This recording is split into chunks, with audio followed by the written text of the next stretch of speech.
Recording. All right. Welcome to the Side Action, episode 16 of season 5. My name is Jim Weglars, aka Wegs. You can follow me at Wegspool on Twitter and on Instagram. And I'm Steve Roberts, aka Action. You can follow me on Twitter at 31sroberts. Follow the podcast at Side Action Pod on Twitter and Side Action Podcast on Instagram. Here he is, Mr. Vegas, tearing up Vegas. He's back in Ferndale. So tell us about the trip. It was a great time. We saw the sights. It was a little chillier than I'm used to in the Las Vegas desert, but I guess it is a desert, so you'll have that certain times of the year. It was like in the 40s, and when the sun wasn't out, particularly on Saturday, I think it was a bit rainy. It was cold outside. So we stayed in. Oh, big. How's your dad? Saw, does he roll the bones or he just... No. I taught him and his friend Peter, avid listener, how to play. Nice. But neither of them were interested in putting cold hard cash on the table. So they just watched me for a couple hours. Did you Not get really the that back long, wall? You got to toss the back, the high arc, back wall, the one bounce. Yeah, I had it going for a little bit. A couple of bonuses I hit, but couldn't really get anything major going. So no major victories to speak of, but it was a good time. We got to see Absinthe. Finally, I think I've been there like 5 times in the last couple of years trying to see Absinthe every time and never made it. So that was awesome. That's awesome. And then you also were out there for the Indiana game. Yep. So Saturday we stayed at MGM, and I don't think we left the hotel at all on Saturday. We woke up and had breakfast and went to the sports book for France and England and got a couple of chairs like right in front, some of the couch chairs or the lazy boy chairs rather. And we posted up there like all day until the IU game started. And then we just walked down through the casino to the MGM Grand Garden Arena and watched the game. It was a great time. That's great. Indiana lost. They got down like 20-8 it was like 30-8 at one point. And they battled back and cut it to within 3, but they just couldn't get over the hump. I think they spent too much energy battling back and couldn't finish the deal. Right. It happens a lot with the college kids. Yeah. Good, man. Nice. How was your weekend?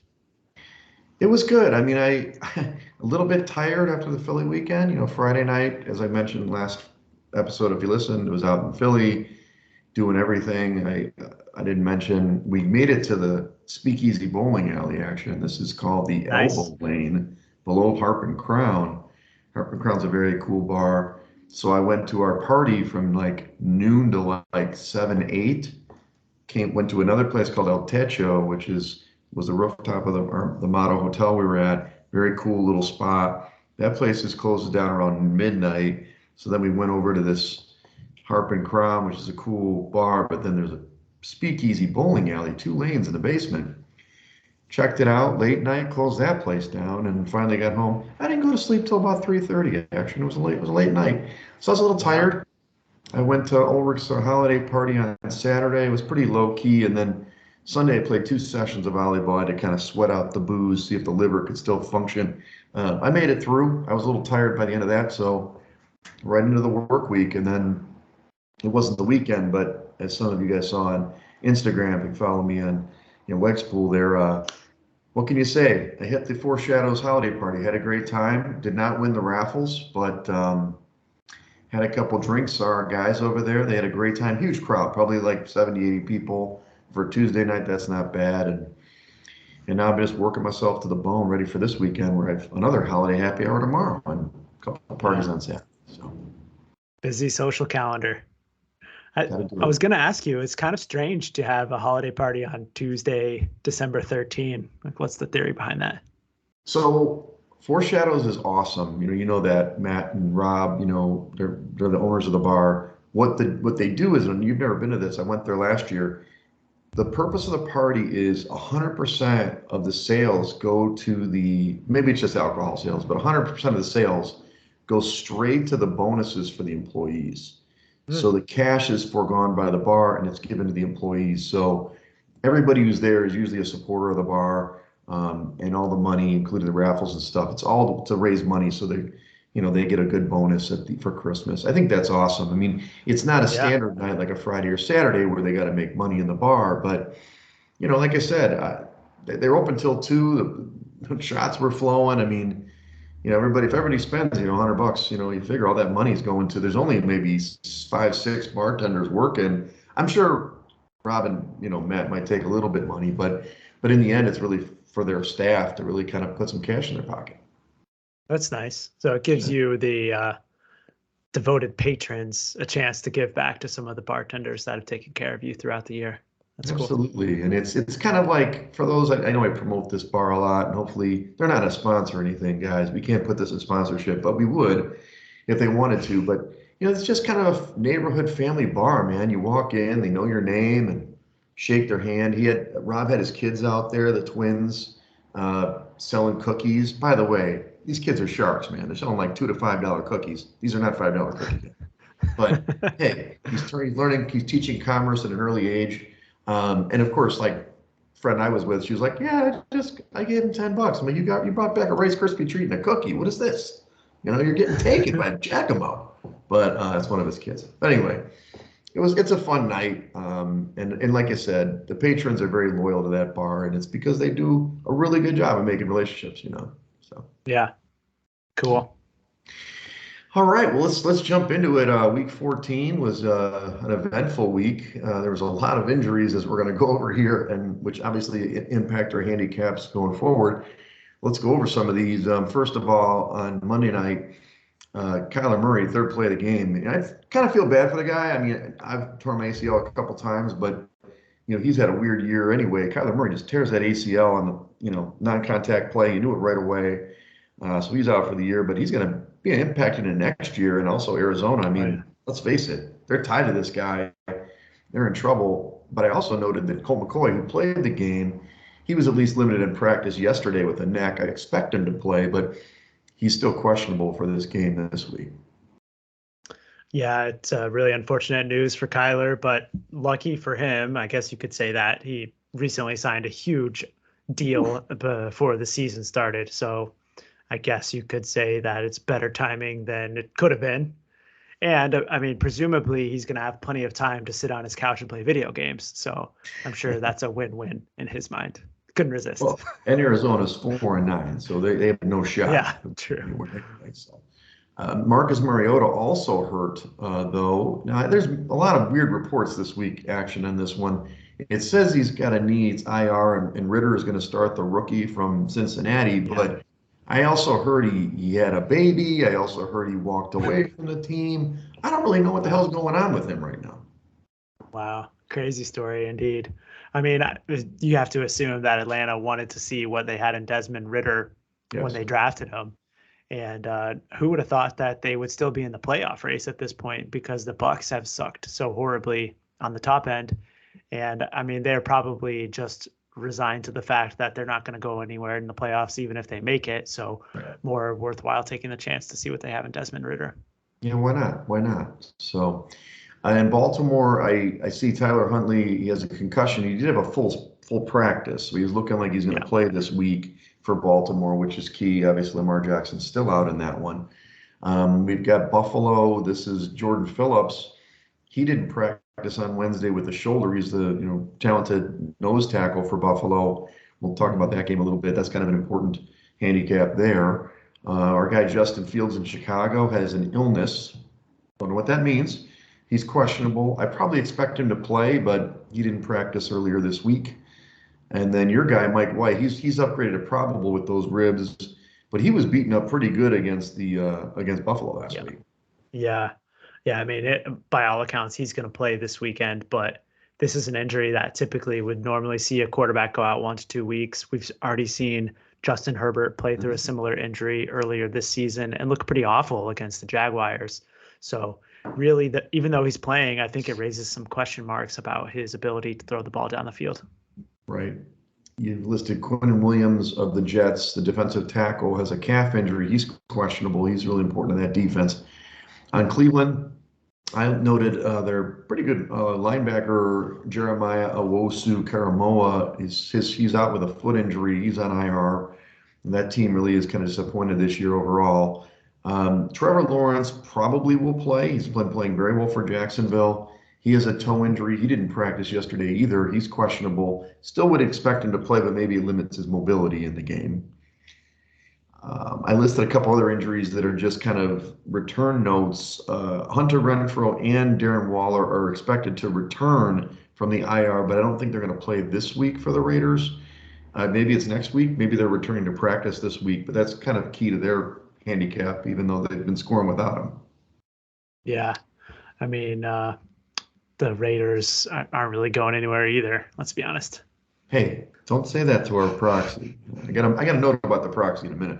Derwin James, also questionable for the Chargers with his quad injury. This guy can't stay on the field. I mean, I really like him. He's a really talented player, but what is the deal? He cannot get on the field for more than a game or two at a time.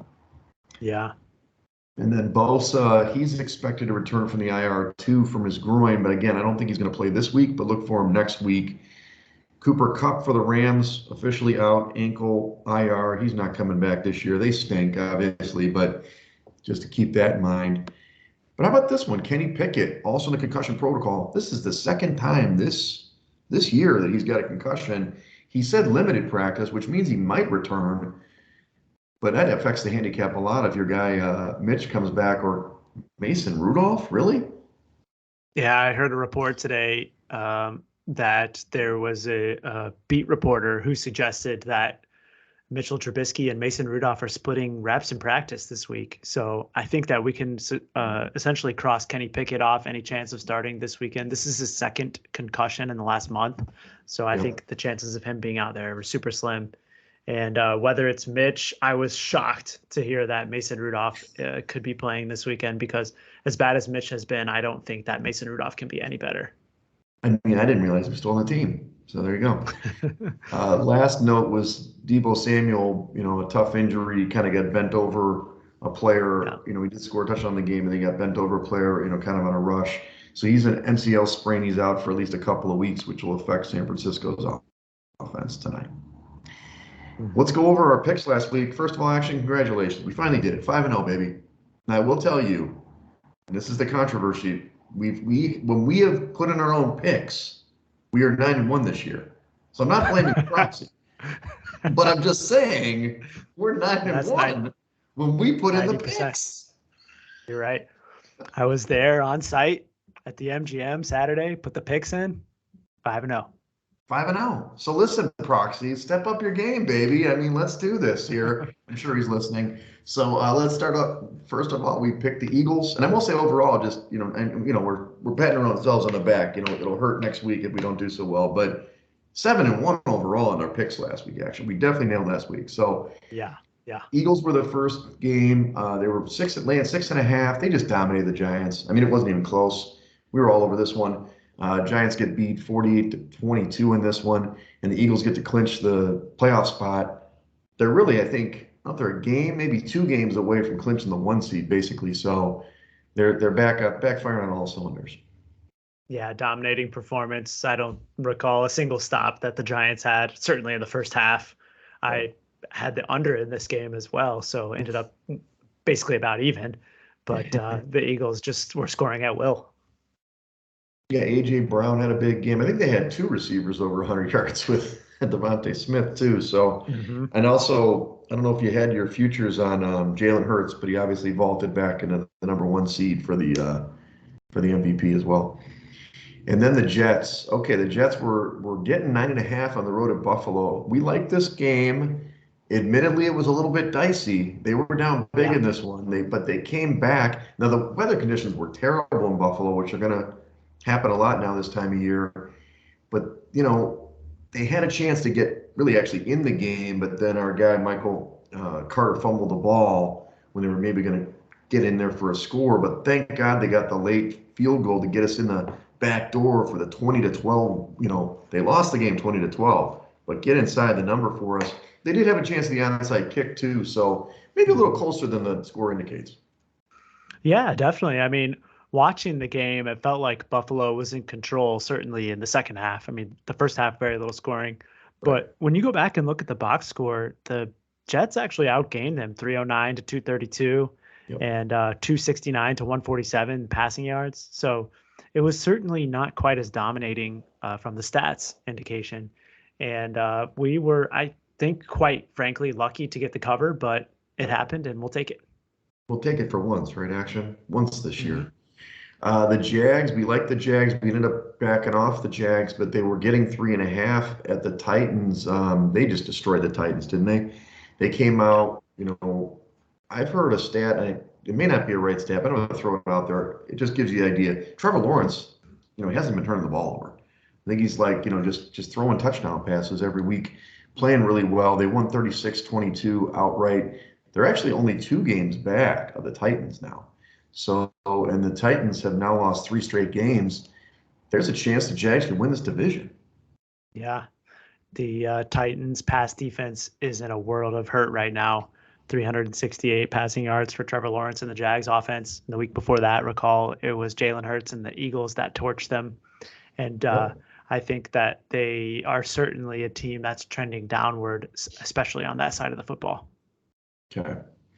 We've been all over the Bengals lately. They've won 5 straight now. They beat the Browns pretty convincingly, 23-10. This Watson return, he looks rusty and not really motivated. So, no, it was kind of a rocking chair one for us in this one as they laid the 5 and they covered easily 5.5. Yeah.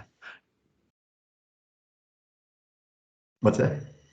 I wish that they would have gotten a little more margin, and then I really could have called it a rocking chair. It was a little sweaty there, I'll admit, but certainly a dominating performance when you look at the box score, indeed. Yeah, for sure. Your Lions, your hometown Lions, I'm surprised you don't have your golf jersey on. They laid 2.5, and they just well, I shouldn't, we'll talk about this one a little bit. The Lions stay red hot. Let's put that. The offense put up the points, 34-23. They win this game. They did give up a shit ton of yards to Minnesota, including 223 yards for Jefferson. So even though they won by 2 scores, Minnesota was closer than it showed in the scoring, but this was like an up and down affair. Yeah, back and forth. And I think there was, towards the end of the second quarter, there was a big play in the game where the Vikings were driving down, looking to punch in a game-tying touchdown. And I think it was Cook or Madison that fumbled and ultimately changed the momentum going right into the halftime break. And then the Lions just came out in the second half and put up some points aplenty and stretched the lead out. So a big win for the Lions. And finally, the Vikings showed their true colors, which we have been clamoring for the last several weeks based on their metrics and their yards per play. We have been. Their defense is terrible, but Matt Campbell. Dan Campbell, 5-1 now in those last 6, or 5 out of 6, right? Is that right? 4 out of 5. Yeah, they won a lot 5 of in a row, I believe. Yeah. Yeah, they lost to the Bills on Thanksgiving, and that's their only loss of late. So the Broncos, 9.5 point dogs at home against the Chiefs. Now this was a little dicey too, Action, but Chiefs were all over them. You texted me. I was playing volleyball, thank God, because. When Wilson threw the pick 6 and they're down like 27-0, you're like microcosm of the season. And I come back to my phone, I'm like, what's the problem? Broncos covered, baby. But the second half, the Chiefs gave up a lot of points here. And not to mention, the Broncos obviously had a lot of turnovers that they forced from Mahomes, and they get in, covered, 34-28 was the final score. So they did cover the number and actually had a chance to win the game. Yeah, 3 interceptions for Patrick Mahomes, I think, was really the name of the game in this one. But I will admit that Russell played well in this game. 263 passing yards. And, after the 27-0 hole, they actually started passing the ball, and he showed some fight on that late goal line scramble, which ended up knocking him out the rest of the game. And thankfully, Brett Rippon scored on a 4th down conversion to get us within the number. So this was definitely a nice cover. I don't know if it was warranted. We'll take it. We'll take it. We also had the 49ers on our card. They were 3.5 point favorites at home against Tampa. You alluded to Tampa and how they're playing. We knew this. I think a lot of people should have known this. I mean, they destroyed them 35-7. This game wasn't close.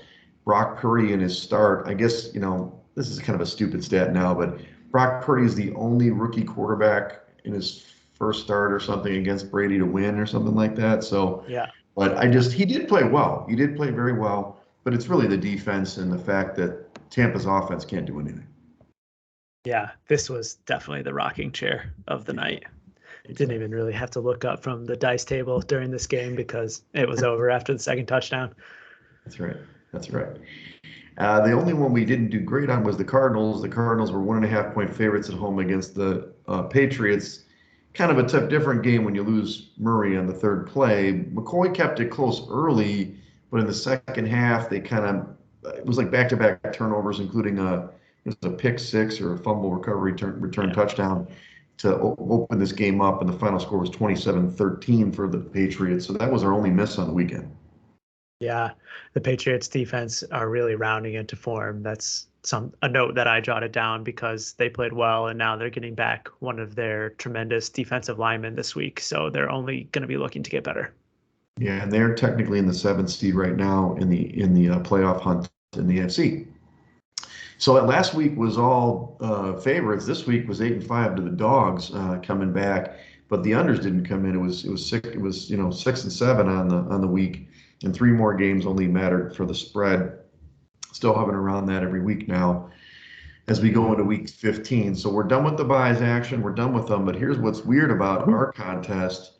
We got Saturday games now, which kind of makes it tough because maybe we could do the Saturday night game, but unless we're going to put our picks in early proxy, we're obviously going to lose tonight's game, and then also probably there's three games on Saturday this week. So tough one. Let's go to the first one. Go ahead. We'll have to see how we feel about these games. I mean, I wouldn't be opposed to putting in some picks before 1 p.m. Eastern time if we need to. Certainly, you need to coordinate with Dave, but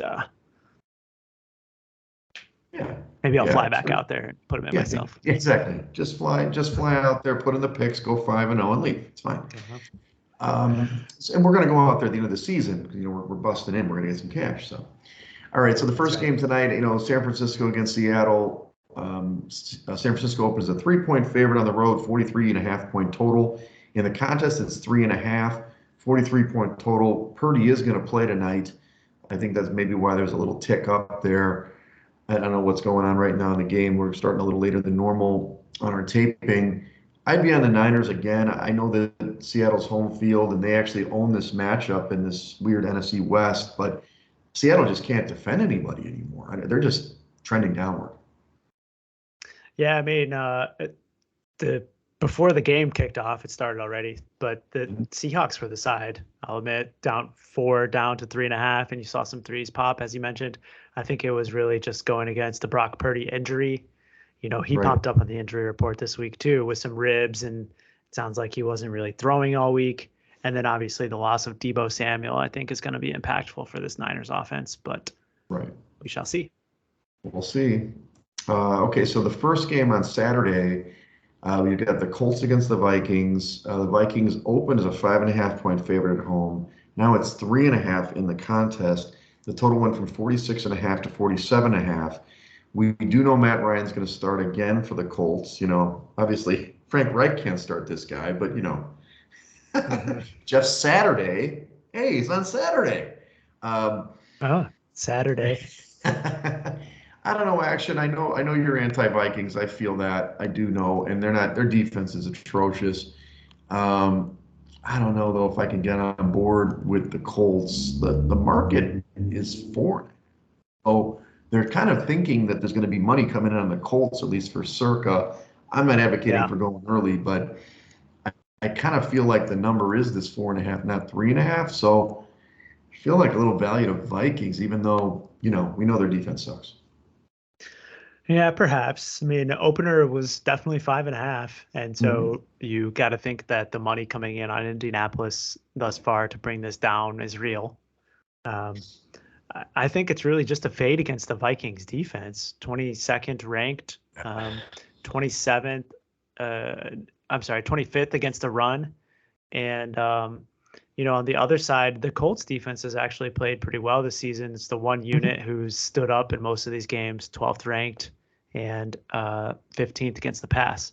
But I think for me, the place I'm looking in this game is the total. I'm playing it over because I think that the Minnesota defense is going to give the Colts some points in this one. And on the other side, I think Minnesota is going to score as well. So I bet this 47.5, I think. And I still think that there's some value going up to 48 As for the side, I'm kind of with you. I definitely have no interest in playing the Vikings, but I'm happy to pass. No, don't really want to Yeah, go on the Colts either. for sure. Let's pass. The 4:30 game now on Saturday is the Ravens against the Browns. The Browns opened as a 2-point favorite. They're up to 2.5.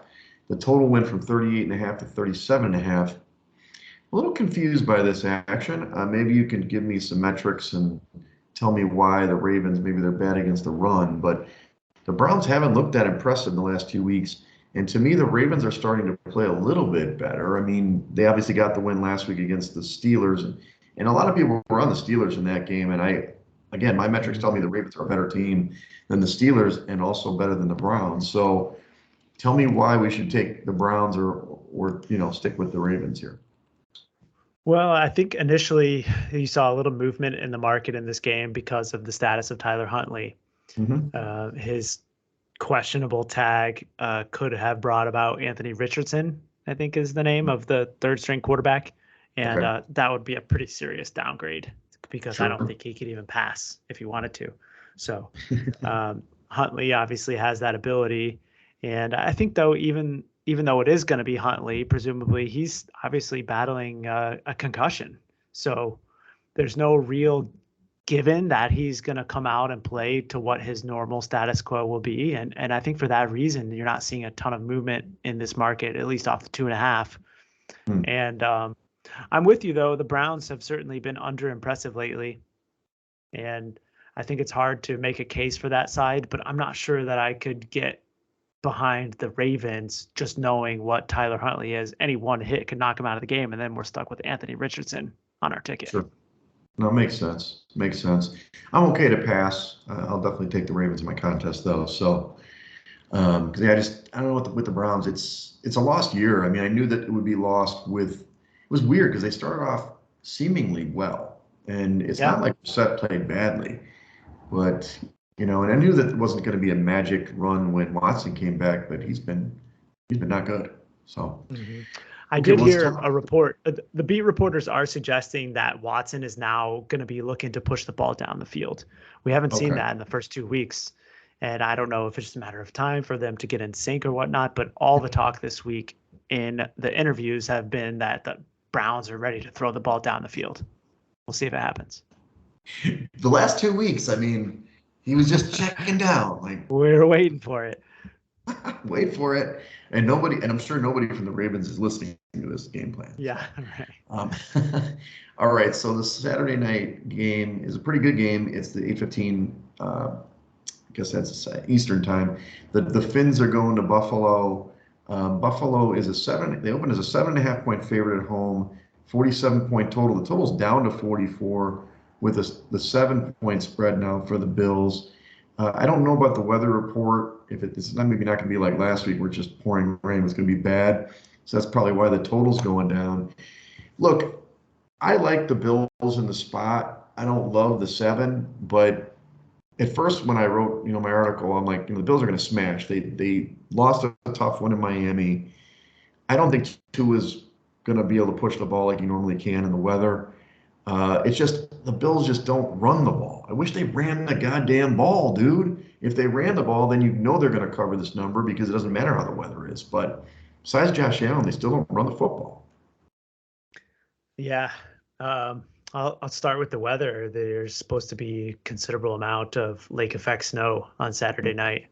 And I think that's why you've seen some pretty wild moves in the total this week. At one point, I think it was Tuesday or Wednesday, it went down to 41.5. And of course, the weather reporters then decided that the snow band was going to be a different direction or something. And so one group went on the total and pushed it up to 45.5. And then today, Thursday, we saw a new report that suggested it will be pretty snowy and it's back down to 44.5. So Right. all that being said, we certainly aren't going to know the weather until Saturday. But regardless, I think it's going to be crappy. And for that reason, I'm with you. I think that the edge has to go to Buffalo because despite, these being professional football players, they still live in Miami. And I don't think that they're going to be fully equipped to handle this snow game.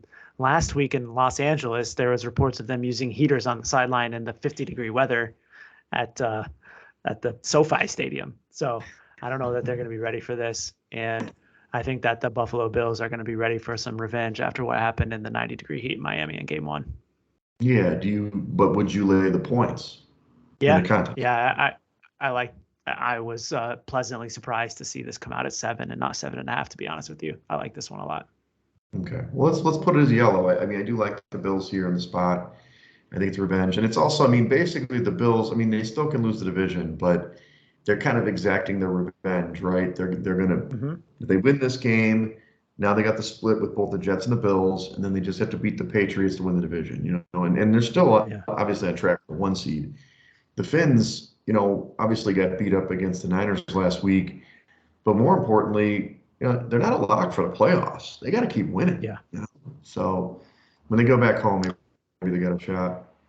And we didn't even talk about the Dolphins' injuries. I got to mention, I mean, the tackles are out. Teron Armstead hasn't played in 2 weeks. Austin Jackson is on IR. And that has obviously impacted the passing game. They've sucked the last 2 weeks. First in San Francisco, and then last week against the Chargers. They couldn't do anything offensively.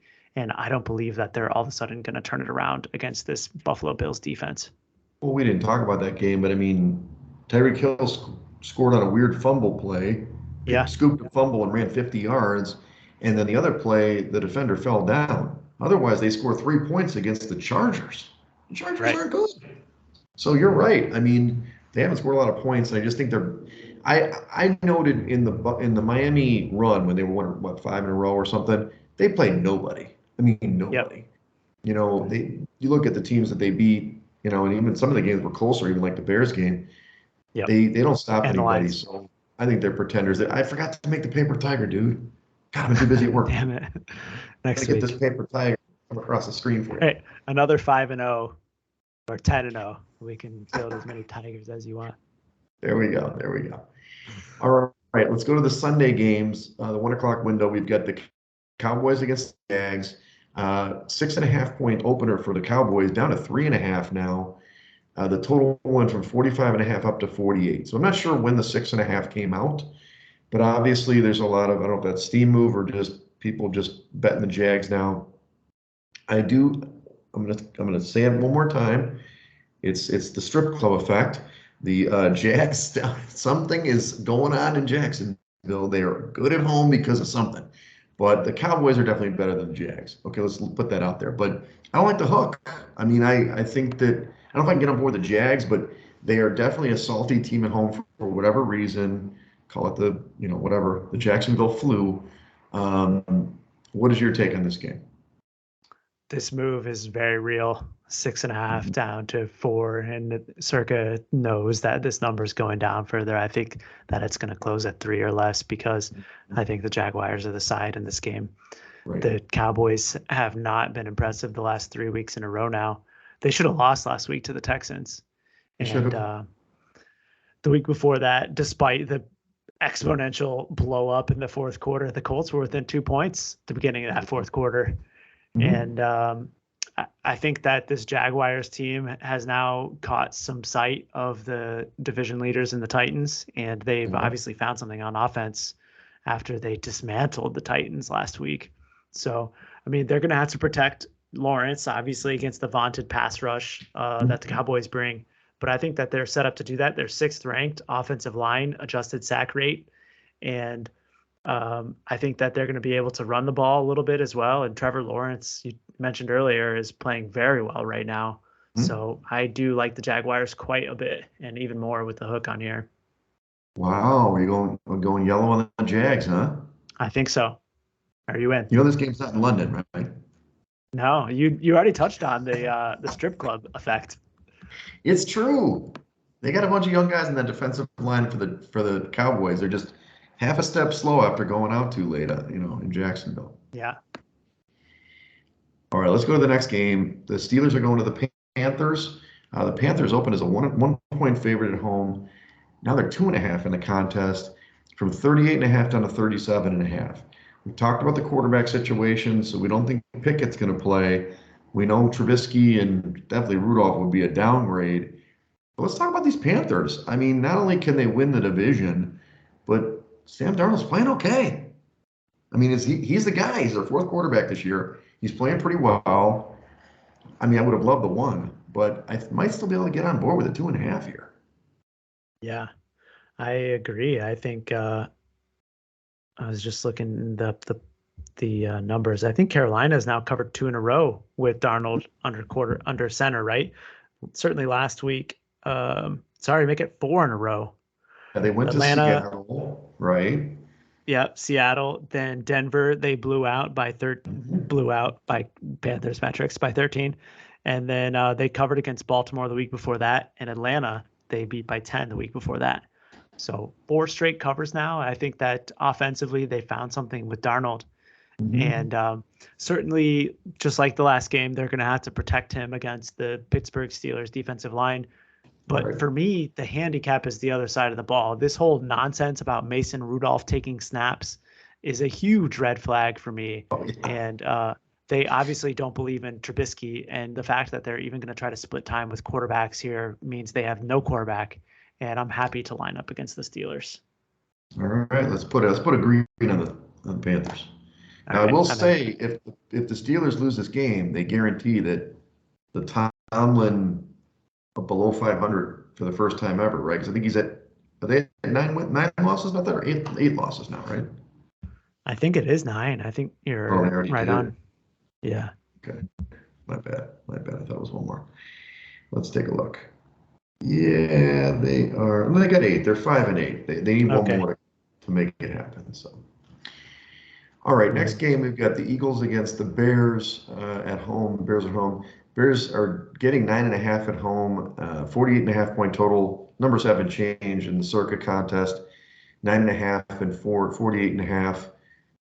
You know, I can't line up with the Bears, dude. This defense is terrible. But it's kind of a big line for the Eagles. You know what I mean? It's not inflated. This is really a fair number. Might be a little bit light actually, but I just feel like I know that. I mean, the total. We talk about the total. Bears defense terrible, but we know the Eagles defense. Unless they're kind of getting soft and want to pull back the horses, they should cover the number and put up some points. But I prefer to stay away, I guess, is what I'm trying to say.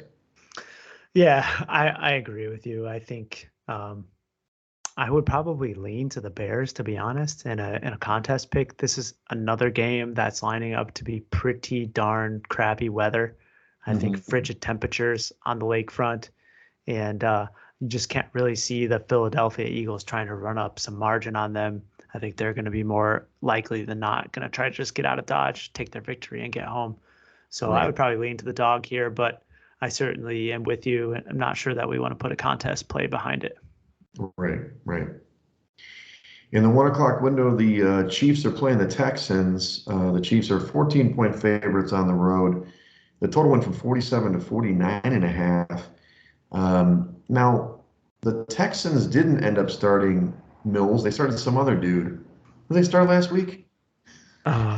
He played decent. Driscoll. It was Jeff Driscoll. So I don't know if that matters. Is he a Purdue guy? Who was that guy? No. Driscoll, I think he was a quarterback or a backup in Cincinnati for some time. Yeah. I can't tell you where he went to college.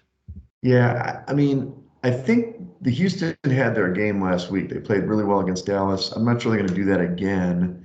Fair. I mean, the Chiefs, it's a big number. The Chiefs aren't covering these big numbers. That's why we went with Denver. But this is the Texans. They can't stop anybody. So I'm happy to pass this one, actually, unless you're really on the Chiefs here. No. I think you nailed it. I mean, we have talked week over week how this Kansas City team has a really hard time covering these numbers recently. And for that reason, I don't think I could get behind them. But I think that you make a really strong counterpoint in that the Houston Texans that was their game last week where they really laid it all out. And I could foresee them falling flat on their face this week. And so I think it's a pass. Agreed. Yeah, me too. All right, let's talk about this game. This is going to be a battle game. Lions against the Jets. Your great Lions have been playing great against the salty Jets, and the Jets open as a 1-point favorite at home, 47.5 point total. It's down to 44.5. It's down to a pick in the contest, even though the market is still actually it's the Jets 1.5 right now. So Circa's taken a stance that everybody's going to bet the Lions at some point. Again, weather's not going to be great here. I don't know, dude. I'm on the Jets, man. I know that your Lions are playing great, but have they played a good defense like in the last 4 or 5 weeks? No. They played the Bills on Thanksgiving, but that wasn't. Yeah, and they played pretty well against the Bills. I think, They did. if I recall, they scored some points on them. They should have won the game, probably. Yeah. Um, but I think that you're on to something here because most of the damage that the Lions offense has done this season has been at home Mm-hmm. or inside of a dome on the Right. road. They played well at Atlanta. They played well at Minnesota early And the in the Bears. season, The Bears team and defense is at the Bears. Fair point. But the couple of games where they actually went on the road and played against a good defense in the Cowboys and the Patriots, they did not fare well. And so I think that the Jets certainly qualify as a good defense. They're sixth ranked in DVOA. And further, there's going to be some cold temperatures in New York on Sunday as well. And Jared Goff historically has fared very poorly in these types of conditions in outdoor environments. So while I really like the Lions, I hope that they play well this weekend. I certainly won't be betting on it. And I do think, though, that Quinnen Williams' loss is going to be a huge factor in this game because he has been their run stuffer on that interior of the defensive line. And Sure. Swift is now getting healthy again. So if the Lions are able to devise a game plan where they don't really have to rely on the passing game, I think that they might be able to hang in this one and keep it pretty tight and close to the vest. And on the other side, the Lions defense has been playing better lately. Yeah. And so I'm not really convinced that a banged up Mike White and the Jets are going to be able to score a lot on them either. So are you feeling good about that side of the ball enough to put some money on the Jets? Well, I mean, let me put it this way. I don't know. I think it's a great matchup. I love the coaches. I'd like for them to get out there and wrestle, be like a battle royale. You got two of the strongest coaches in the league. It's probably a battle of wills. I think so with the Jets. Let's put it as a yellow. I'd like to talk about it again. Okay.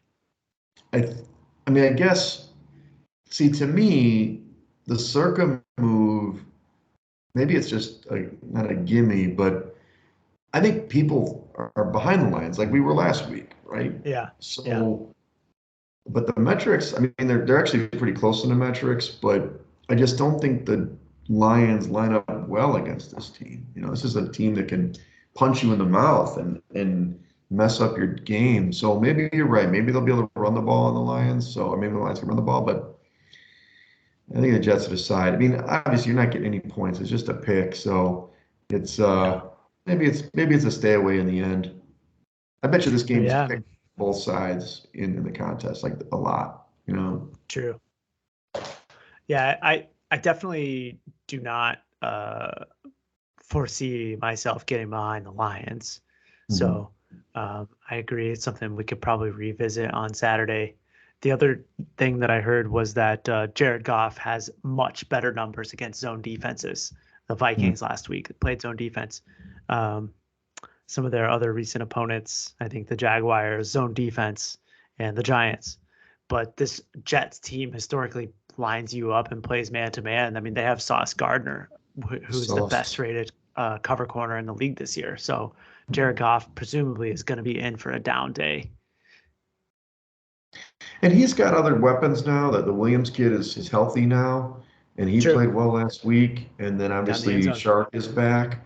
But I agree, these guys have been playing indoors a lot. I think it'll be a different game. I mean, look at the Jets. I mean, having to play in Buffalo and come home to this slop. So they're going to be ready to play in it.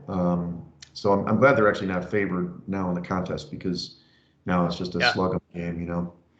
It is a good Let's number. go to the next one. Last in the 1 o'clock window is Atlanta against the Saints. We talked about Ritter starting here. The Saints open as a 3-point favorite at home. Now it's up to 3.5 with that news. The total went from 42 to 43.5. Man, I don't know, dude. Originally I was like, oh, I'll be all over the Saints because Ritter's starting. What is with this team this year? They stink. I mean, they're almost unwatchable to me. And I know the defense is supposed to be good, but they have their bad weeks. Atlanta certainly is folding up the tent, but I do like the coaching staff. And so I don't know. I don't know which side to pick in this game. It's tough. I mean, Ritter is a complete unknown, and Yep. part of me wants to think that because he's an unknown, there might be actually a little bit of sneaky value on the Sure. Atlanta side because there's no Right. tape on him. And Mariota, quite frankly, has sucked. I don't think he's throwing the ball more than like 10 yards down the field the whole season. And you got to think that Desmond Ritter is going to be prepared to get it down the field. So I don't know. Part of me wants to think that there's a little sneaky value on the Falcons, but I don't know if there's enough conviction on my end to get behind them in the contest. It's probably a pass on my end. Yeah, let's just pass. Keep it simple. Okay, here we go. Patriots at the Raiders. Patriots open as a 1-point favorite in this one. It's pick in the contest. The total hasn't moved from 44.5. So, we didn't talk about the Raiders meltdown last week. They were on a roll. They were playing great, and then they gave up 14 points in the last 4 minutes of the last game. It was shocking. The Patriots, as you said, the defense is playing better, but they also, the Raiders have put up points on pretty much everybody. So the pick makes sense. This is a pretty even game to me. Originally, when I saw that the Raiders were, 1-point dog at home, I was kind of on them, but I'm not sure if I feel as convicted about that now. Yeah, I read that the Patriots were staying out west this week after That's the good. game in Arizona. They set up camp somewhere in Arizona, far from Vegas. Smart of Belichick to do so. And I think that the Patriots are really peaking right now, especially on the defensive side of the football. They're third ranked defensively, and they're getting a defensive tackle back this week who is a stout run stopper. And I think that he is going to aid them in stopping Josh Jacobs. Mhm. And offensively, the Patriots certainly have not been world beaters, 25th ranked, but now they get the league's second worst defense. And so I think when you look at both sides of the ball in this game, I can't help but think that the Patriots have an edge in both matchups. And for me, I think there's a ton of value on them at Pick'em in this game. Hmm. Okay, we picked wrong on the Raiders all season. Fair. But that's a fallacy. You got to go forward. Yeah. Okay, so the Patriots, let's talk about the other night. I mean, their offense sucks. I mean, they're terrible. Yeah. And I mean, I don't know. Patricia's got the pencil. Have you watched the Manning cast yet? No, I'm sorry I missed it though. I'm sure it You was gotta good. watch it. They talked about the pencil in the ear. Like, what is the deal? What's he doing with that pencil? Because he can't call plays. Um, so I don't know. I guess we can go yellow on the Patriots, but you might need to do some convincing. I think the Raiders, they can just outscore this team. I know that the defense is good, but I don't see the Patriots outright shutting them down. The Patriots need this game to be the low total. They need it to be like Yeah. 21-17 or something. And the Raiders can put up 3 scores on this team. So I don't know, man. I don't want to consult the proxy on this one because we know his answer for this one. But the other thing too, I guess the angle we should talk about that maybe is relevant is, how many of the disciples of Belichick have beaten him, in the first time out. I'm sure that McDaniel has some tendencies that Belichick knows about. So that's probably a bigger Yeah. angle that would take for the Patriots versus the actual team. Yeah, I hadn't thought about that. That's a really strong point. All right, maybe you can I'm not talk so me sure. in. Go I'm ahead. not so sure the Raiders are going to score that much Okay. against this Patriots defense. I got to be honest. I think that they're good and getting better week after week. Okay, we'll see. I mean, Judon's had a good year. And Yeah. obviously, Carr's not a mobile quarterback, as we talked about last week with Kyler. So maybe you're right. We'll see. All right, let's go to the 4 o'clock window. Arizona's going to the Broncos. This game opened as a pick, and now it's up to 2.5 in the contest for the Broncos at home. The total went from 36.5 to 37.5. I guess we'll assume Colt McCoy is starting.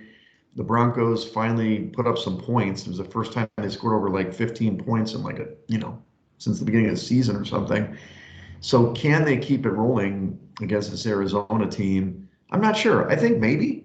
I think they're better than Arizona. I think Arizona's not a very good football team, to be honest with you, but I don't love, I mean, it's a field goal game, right? It's not like they're favored by 6 points or something, but to me, the number's about right. I think I had it like 3.5, 4, but I'd be on the Denver side. Yeah, I definitely think it's Denver pass. But we didn't mention at the top. I I'm not sure that Russell Wilson is going to play Hmm. this week. I mean, the hit that he took in that game was nasty. I It mean, was. it was like Tua, like his hands were all folded up and his his face was blank. Don't want to Mhm. really rehash it now, but I'm reading here he's questionable and it's unknown if he's going to play on Sunday. And so if it's Brett Rippon versus Colt McCoy, I don't really have any interest in touching it whatsoever, to All be right, well, honest. skip. Easy. Okay. Skip. But then the total you'd like under Yeah, yeah, that would you say 37 and a half? 37 and a half Uh, right now. 37s are starting to pop. I see 136 and a half at FanDuel. I could look no other direction. I'm sure it's as soon as Russell Wilson gets ruled out, it's going to keep going in that direction. Ooh. Yeah, exactly. Okay, here we go. Can I interest you in a Bengals Tampa game? So you've got the Bengals laying 3.5 on the road. Total went from 41.5 to 44. And in the contest, the total or the spread is still 3.5 for the Bengals. Am I missing something? I mean, the Bucks stink. We've been talking about the Bucks making their last stand for about 2 months now. I'm not saying they're going to throw in the towel because they are at home. You got Tom Brady, yada yada. Unless the Bengals have a dud, I don't see why you wouldn't take the Bengals here. So talk me out of it. It's hmm, I hear what you're saying, but Hmm. for me, it's just the price in this game. Yeah. They last week the Browns came to town to Cincinnati, and Cincinnati was favored by 4 at home. And so now Cincinnati hits the road to Tampa Bay, and they're laying almost equal number, 3.5 on the road at Tampa Bay. Do Hmm. you think that Tampa Bay is, when comparing them to Cleveland, is a 6 point downgrade? I'm not so sure about that. I mean, you could debate on what the Cleveland and Tampa Bay number would be, but I think the difference in the 2 price points from last week to this week is pretty significant. And I'm not so sure that the move should be quite this far. Um, Going to Tampa Bay, 3.5 is not a good number. I think if it was 3, certainly could have me more interested. 2.5 would be a totally different story altogether, but the hook scares Yeah. me. I mean, the thing is they're not going to put 3 in a contest because everybody would Sure. take it. Yeah. So, I mean, I do make the number 2.5, 3, like you said. So it's really just this boils down to my theory. How important is the spread? Is Yeah. Cincinnati going to win this game? And are they going to be one of 2 to 3 games that doesn't cover the number? Um, Look, it's going to take the Brady game, right? Or Yeah. somebody running the football for this team who never does. So I don't know. I just think Joe Burrow, he's going to have a chance to like go for the blood here, man. I mean, the guy's playing, and this is your guy from LSU. Like, he's got his weapons. They're going to score on this defense, and this defense is for Tampa's pretty good, but I don't think it matters for Joe Burrow. He don't give a shit. He's lining it up. So, I mean, your implied totals, you know that it's a pretty low total game, so 3.5 does give you the value to Tampa, but I just think they're going to win the game.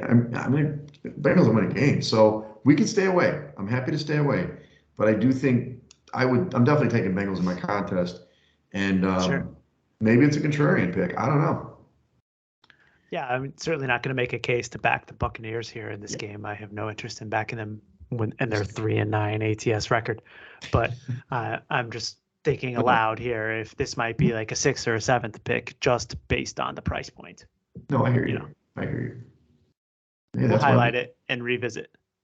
point counterpoint, man. That's why you're thinking like a better. I'm thinking like a fan here. So. All right, next 4 o'clock window game. We got the Titans against the Chargers. Chargers open as a 2.5 point favorite. It's up to 3 in the contest.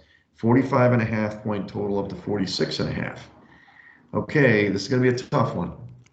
Maybe it isn't for you because I think I know where you're going. But look, the Chargers are a different football team when they have Williams and Allen. And they played last week and they played pretty well. We know where our guy is with the flowing locks. I'm trying to grow it out. I can't do it, actually.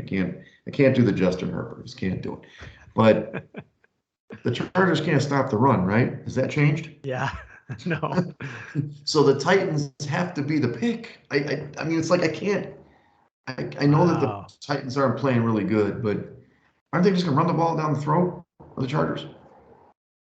Yeah, they should. Yeah.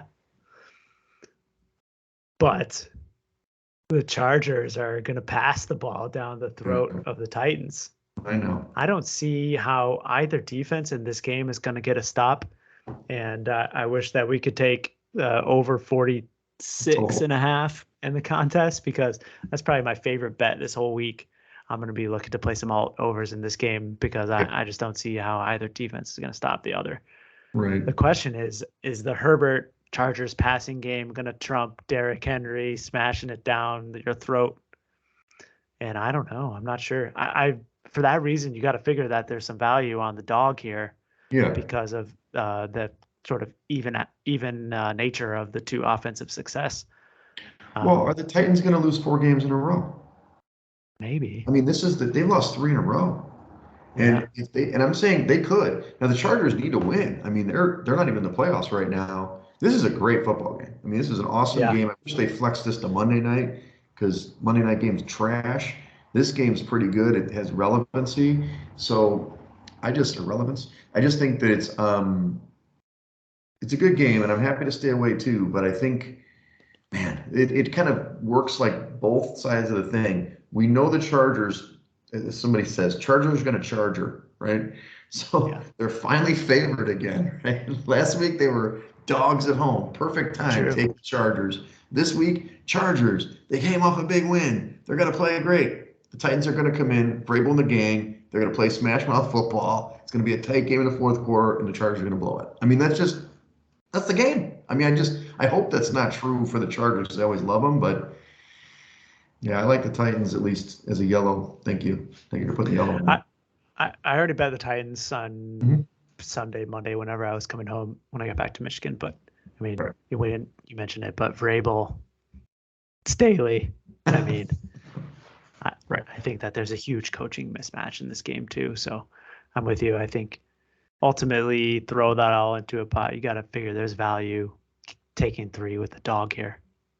Right. Let's just hope.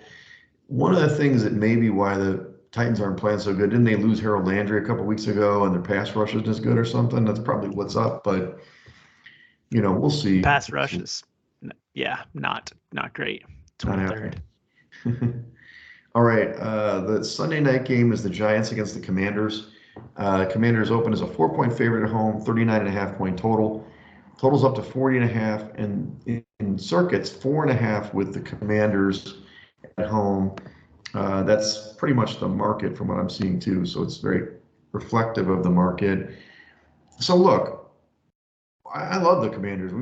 They're back. We talked about the schedule advantage for them. It's kind of a big number though. It's a big number. So do we believe in the spread? Do we believe in it, or just say, screw it, the Commanders are going to punch the Giants right in the face? Punch them in the face. I think it's the right number.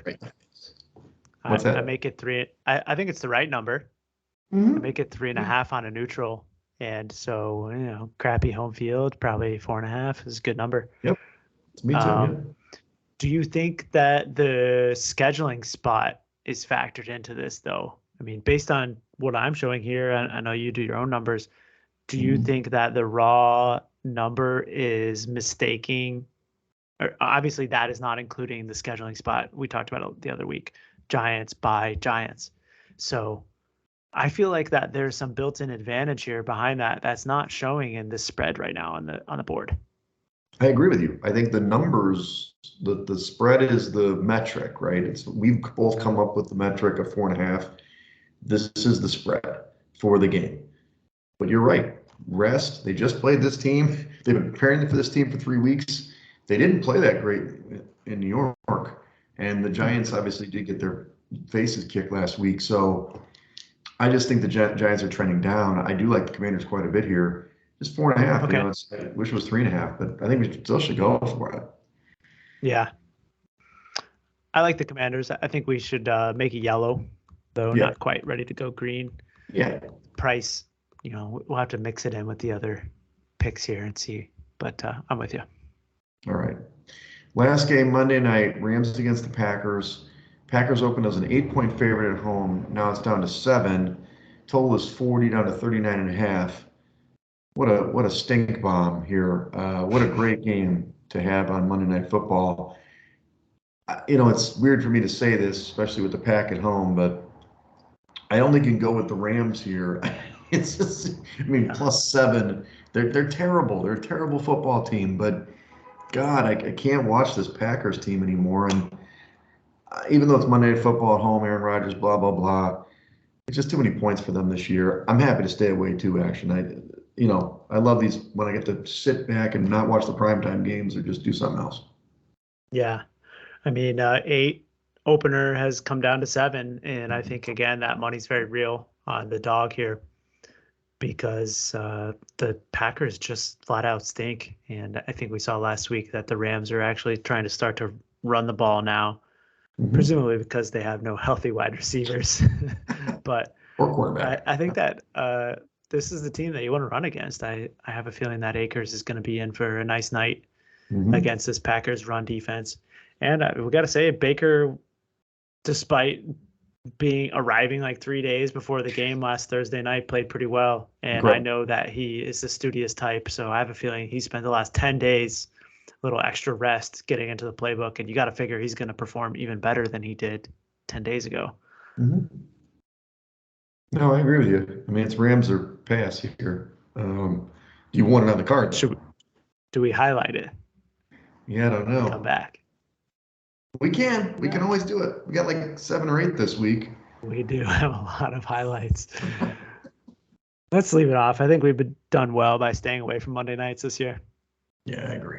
All right, let's review our picks for this week, or the ones we'll discuss some more. Saturday night, Bills at home, laying 7 against the Dolphins at the late night spot. We've got the Jags at home, getting 3.5 at home against the Cowboys. Panthers laying 2.5 at home against the Steelers in the banged up quarterback position. The Jets at home with the pick against the Lions. Talking about the Patriots, I guess it's a pick at the Raiders. Cincinnati laying 3.5 at the Bucks. The Titans getting 3 on the road at the Chargers. And the Commanders laying 4.5 at home against the Giants. I like those picks. We just have to narrow it down. Agreed. Yeah. Okay, actually, we already alluded to our 5-0 week from last week. It gets us to, basically 40.5 points in the contest. That's 57.86% action. 514th place, dude. That's rising like a bullet. We're only 3.5 points off the top 100 with 4 to play. And just so you know, because we have to do this when we do it, we're first in the quarter already. Yeah, the last quarter. We're tied for first, baby.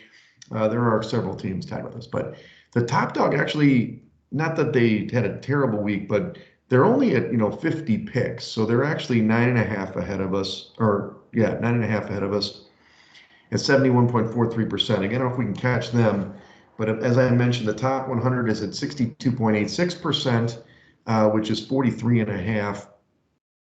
So we're right there. Or 44, I'm sorry, 44. So we're 3.5 back, and that's the top 96, which with ties. So there we go. We've got a shot, actually. We definitely have a shot within striking distance here. I'm excited.